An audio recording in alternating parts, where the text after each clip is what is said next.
Hi friends, நான் உங்களுடைய தமிழ் கவிஞர் சித்ராதேவி பேசுகிறேன். இன்னைக்கு கவிதையை பார்ப்பதற்கு முன்னால் வள்ளுவருடைய ஒரு குறளை உங்களுக்கெல்லாம் நினைவுபடுத்தலாம்னு நினைக்கிறேங்க.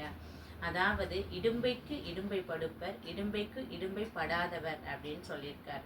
இந்த திருக்குறள் தான் அப்துல் கலாம் அவர்களுக்கு பிடித்த குறள்னு கூட ஒரு பதிவில் தெரிவிச்சிருக்காரு. அதாவது இந்த குறளுடைய பொருள் என்ன அப்படின்னு பார்த்தா, துன்பம் வந்த நேரத்திலும் மனம் தளராமல் அந்த துன்பத்திற்கே துன்பம் கொடுத்தல் வேண்டுமா.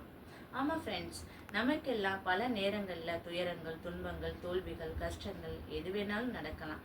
அப்படிப்பட்ட நேரங்களில் தன்னம்பிக்கையோடும் மன உறுதியோடும் அந்த துன்பங்களையும் துயரங்களையும் எட்டி உதைத்து விட்டு சாதனைகளோடு நம்ம என்ன செய்யணும், முயற்சிகளை மேற்கொண்டால் நம்மளுடைய வாழ்க்கையில் எதை வேண்டுமானாலும் சாதிக்கலாம்.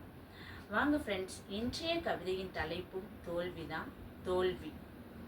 மனிதா, தோல்வி உன்னை துவளச் செய்யும், எட்டி நிற்கச் செய்யும்.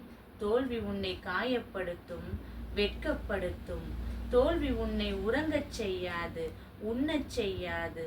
தோல்வி உன்னை பதற வைக்கும், தனிமைப்படுத்தும். அப்போது உன்னில் ஒரு முயற்சி ஊற்று பிறக்கும். அதுதான் வெற்றிக்கு அடிக்கல்லாயிருக்கும். அதுவே உன்னை அடையாளப்படுத்தும், பின்னாராக உன்னை உருவெடுக்கச் செய்யும். வெற்றியின் மருங்கில் கடமையை செய், பலனை எதிர்பாராமல்.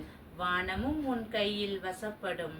Thank you friends. இந்த கவிதை உங்களுக்கு பிடிச்சிருந்தால் லைக் பண்ணுங்க, ஷேர் பண்ணுங்க, சப்ஸ்கிரைப் பண்ணுங்க. தேங்க்யூ.